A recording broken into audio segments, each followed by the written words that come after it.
Voilà. Et on peut poser une question. Bon, Francis, tu as ta formule topologique. Où mets-tu les hydrogènes?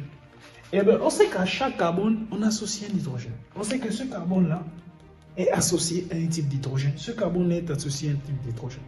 Ici, il sera associé à 3. Ici, 3 hydrogènes. Donc, c'est un peu... vraiment retenons ces choses parce qu'on n'y reviendra plus. Parce que ça va faire ici CH3-CH3, c'est tout. Donc ici, ce carbone-là, il sera associé à 3 hydrogènes. Si je... voilà, 3, H ici, H là, H là. Et ici, si elle décide d'effacer, ça fait H là, H3 hydrogènes. Et c'est très important. Alors revenons à notre butane pour essayer un peu d'approfondir la notion. Revenons à notre butane C4H10. On a dit entre 2 carbones, il y a un tiret. Ici, il y a 4 carbones. Donc, ça me fait un premier tiret. Donc, ça me fait 1, 2 carbones. Déjà, ça me fait 2 carbones. 1, 2 carbones, 3 carbones. Et ici, 1, 2, 3, 4 carbones. Donc, ça me fait un carbone ici. Un carbone là, un carbone là, un carbone, ça me fait 4 carbones. Et c'est ça le butane. Voilà, la formule topologique. Alors, dans la formule topologique, l'astuce, c'est déjà de représenter les carbones. Les hydrogènes, à la limite, vraiment, à la limite, on s'en fout. On s'en fout vraiment des hydrogènes. À part si vraiment on a des ramifications, c'est là où vraiment on est intéressé sur ça. Mais sinon, à la limite, les hydrogènes, vraiment, on ne considère pas vraiment cela. On sait que chaque carbone est associé aux hydrogènes. Et voilà un peu au niveau de la représentation ce qu'il y avait à dire. Eh bien, il y a des exercices. Eh bien, il y a des formules aussi que j'aimerais m'intergiverser dessus. Déjà, je vais prendre un exercice que tu vas probablement voir sur ton écran. Bon, que tu vas voir sur ton écran. Déjà, il y a une formule très importante. Comment faire pour déterminer la formule brute d'un composé? Comment faire pour déterminer la formule brute d'un composé? Alors, on peut me dire déjà que j'ai un corps qui contient C, X, H, Y, O, Z, N, T, par exemple. N, T, par exemple. Et on me dit que le carbone, le pourcentage du carbone, par exemple, égal à 54%.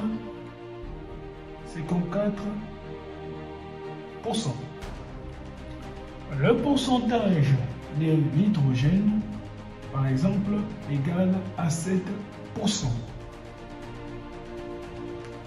Et le pourcentage d'oxygène, on ne me le donne pas. On ne me donne pas le pourcentage d'oxygène, mais on me donne quand même le pourcentage d'azote.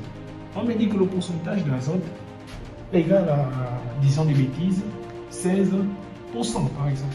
Et on me demande déjà de donner la formule brute de ce composé.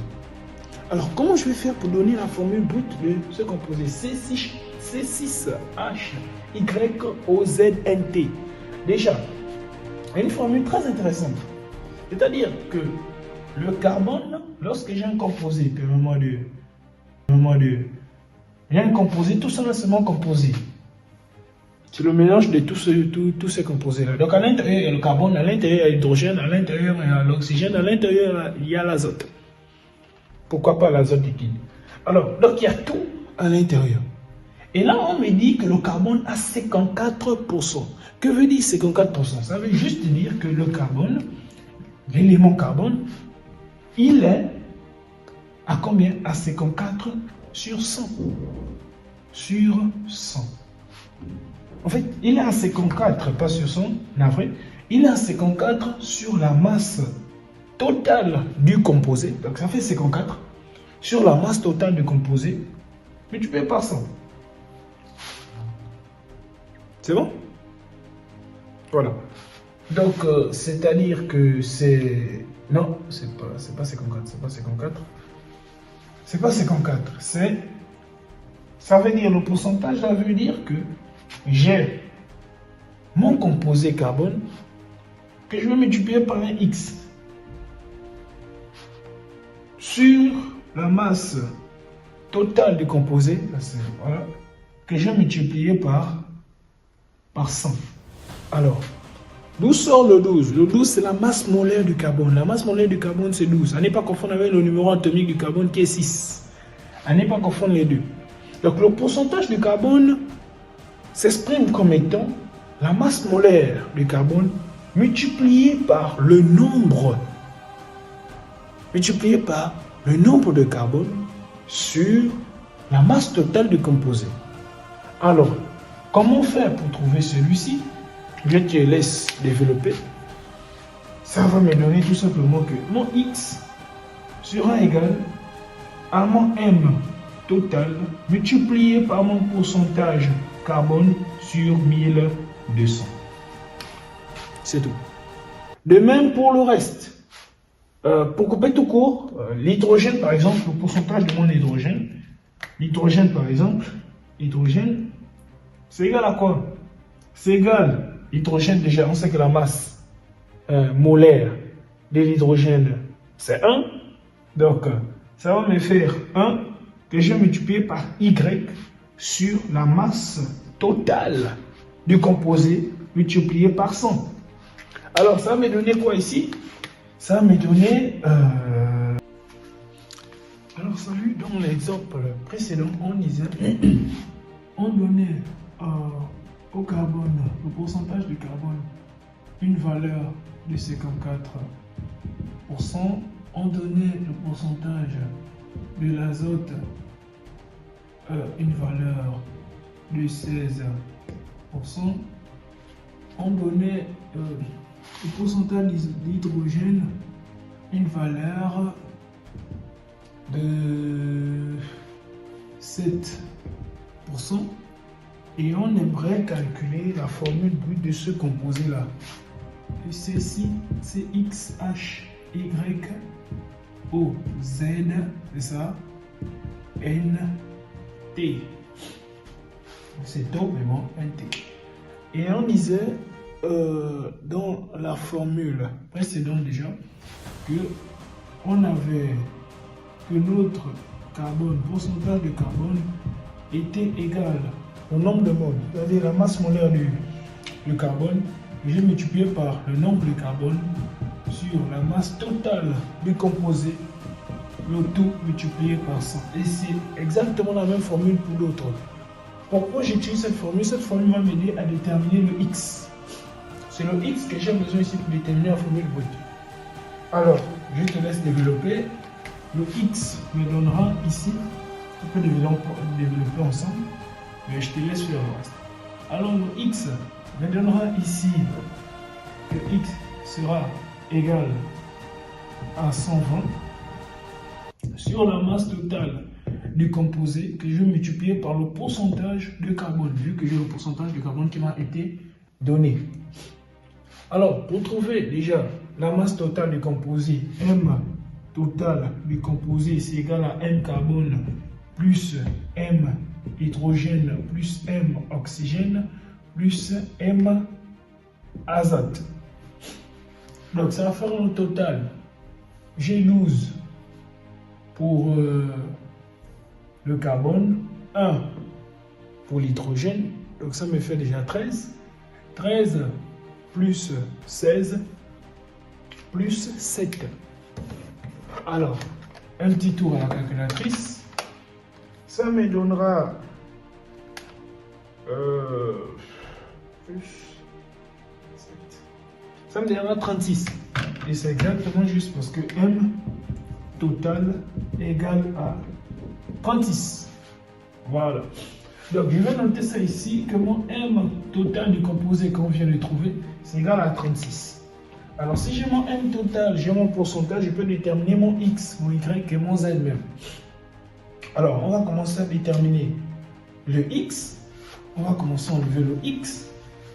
Déjà mon X, on a dit à quoi il sera dû, que mon X sera égal à mon M total que je vais multiplier par mon pourcentage carbone sur 1200. Pourquoi sur 1200? Eh bien, la formule a été donnée, c'est cette formule-là, que le pourcentage de carbone est encore égal à 12x sur mon M total, le tout multiplié par 100. Alors je te laisse faire, voilà, développer, etc. Mettre de l'autre côté, mettre, et ça va te donner ça. Et je remplace juste les valeurs, ce qui me fait que mon x sera égal à quoi? À mon 36 multiplié par mon 54, pas 54%, multiplié par 54. C'est différent, 54 et 54% c'est deux extrêmes, le tout divisé par 1200. Voilà, donc un petit tour à la calculatrice pour qu'on fasse ensemble. Donc c'est censé donner sur 1200. Voilà. Donc ça me donne un 0, non, c'est pas ça.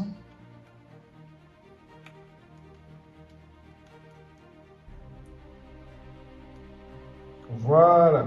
Donc ça me donne un 1,62. Ça me donne un 1,62. Autrement dit, c'est sensiblement égal à 2. Donc le nombre de carbone ici déjà, j'ai mis 2. Alors, je n'ai pas mis la formule d'hydrogène, je n'ai pas mis la formule de l'oxygène, je n'ai pas mis la formule d'azote. On va découvrir ça avec le temps. Mais notons déjà ici, mettons C égale à 2. Alors, et mettons H. H égale, on ne sait pas encore, on y arrive. Alors, je vais enlever mon X ici, je vais remplacer mon X par mon Y déjà. Et ça me fait Y qui est encore égal à quoi? Y sur 100 ici, c'est la masse totale du composé que je multiplie par le pourcentage Y. Autrement dit, c'est 7% multiplié par 36 sur 100. Et on trouve le nombre d'hydrogène. C'est tout.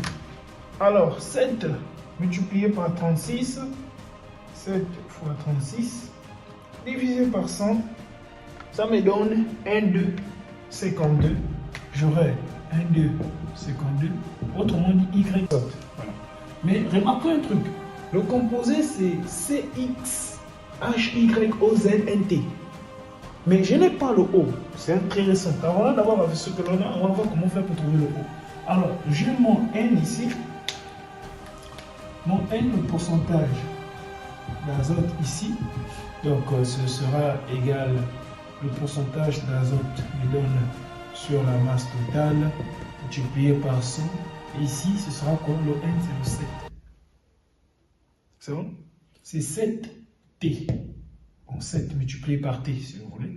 Et ça fait que T me donnera ici mon M total qui est multiplié par mon pourcentage azote divisé par mes 7 multiplié par 100. C'est tout, multiplié par 100. Alors le pourcentage va me donner combien ici? Ça va me donner 36 que je vais multiplier par 16. Voilà, le tout divisé par 700. Ça fait combien? Eh bien, on calcule toujours ensemble, sinon ça ne nous coûte rien de mettre un résultat. On calcule toujours ensemble pour arriver au même résultat. Et pour constater que la science n'est pas infuse. Alors, ici, on aura 0,82. Donc, mon T sera égal à 0,82, sensiblement égal à 1. On s'approche. On s'approche. Petit à petit, on s'approche. Ça me fait que mon T, ici, on a déjà déduit, c'est égal à 1. On s'approche. Alors, on n'a pas le O. On ne nous a pas donné le pourcentage de O. Il ne nous l'a pas été donné. Et bien effectivement, le pourcentage de O ne nous a pas été donné. Néanmoins, c'est possible de le trouver. C'est très possible. Alors, le pourcentage total du composé, c'est 100%. Le composé, 100%. Autrement dit, le 100% égale à quoi?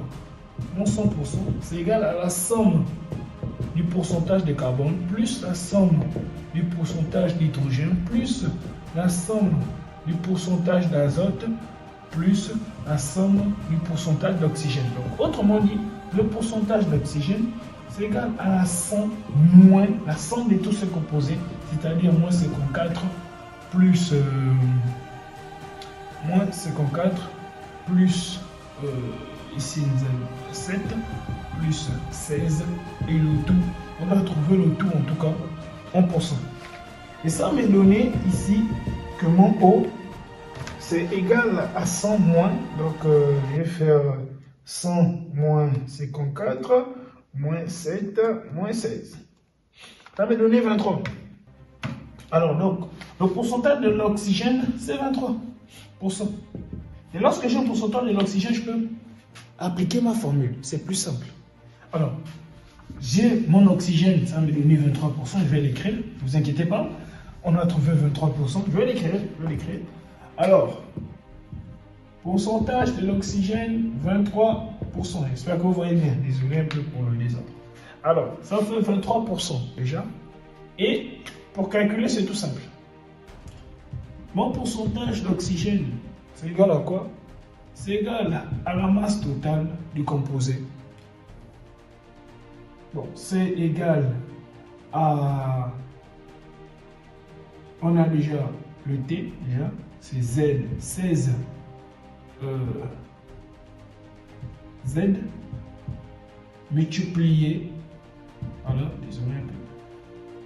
Donc c'est 16Z, pourquoi 16Z? Parce que la masse molaire de l'azote, c'est 15,99, donc on arrondit directement à 16. La masse molaire du carbone, si je ne l'ai pas dit, c'est d'où je pense que je l'ai prononcé. Alors la masse molaire de l'azote, ça je l'ai dit, c'est la masse molaire du l'hydrogène, c'est 1. Donc ici, la masse molaire de l'oxygène, c'est 15,99. Donc on arrondit directement à 15,995, un truc comme ça. Mais on arrondit directement à 16. Voilà. Donc ce sera 16 qui va multiplier ici par le pourcentage d'oxygène. Donc c'est qui fait 23. C'est bon? Voilà. Donc c'est qui fait 23. Donc on calcule tout ce qui fait que mon Z sera égal à d'oxygène, oui, c'est le pourcentage d'oxygène qui est égal à ça. Donc c'est égal à 16%. Là j'ai fait une petite erreur. Donc c'est égal à, voilà, le tout multiplié par 100. C'est ça. Désolé, je n'ai pas vu ce qui était ici. Alors, ce qui fait que mon Z, c'est égal à quoi? Donc c'est égal à mon M total que je vais multiplier ici par mon pourcentage, c'est-à-dire par mes 23. Et je vais c'est égal à mon M total que je vais multiplier ici par mon pourcentage, c'est-à-dire par mes 23, et je vais diviser ici par mes 1600, et je vais trouver le nombre d'oxygène qu'il y a dans la molécule. Comme je l'ai dit précédemment, on calcule ensemble pour voir le résultat que l'on va trouver. On doit calculer ensemble. Alors, ici, la masse totale, on a dit c'est 36, que je vais multiplier par 23. Voilà, sur 1600, combien je vais obtenir? J'obtiens 0,5. J'obtiens 0,51. Autrement dit, Z égale à 1. Ça veut dire qu'il y a un seul oxygène. Alors, est-ce que j'ai ma formule brute? Parce que c'était ça l'exercice, c'était de trouver la formule brute. Et on va en faire des exercices, ne vous inquiétez pas, on va en faire tellement que je crois que vous allez sortir des vidéos. On va en faire des exercices. Alors, pour la formule brute totale, on a trouvé, donc, mon nombre, ça fait mon C2H3ON. C'est tout. C'est tout. C'est tout. Vraiment tout. C'est tout. Ça, c'est ma formule brute que je trouve dans mon composé. Voilà un peu. Et je pense que c'est fini pour la première partie au niveau de la présentation.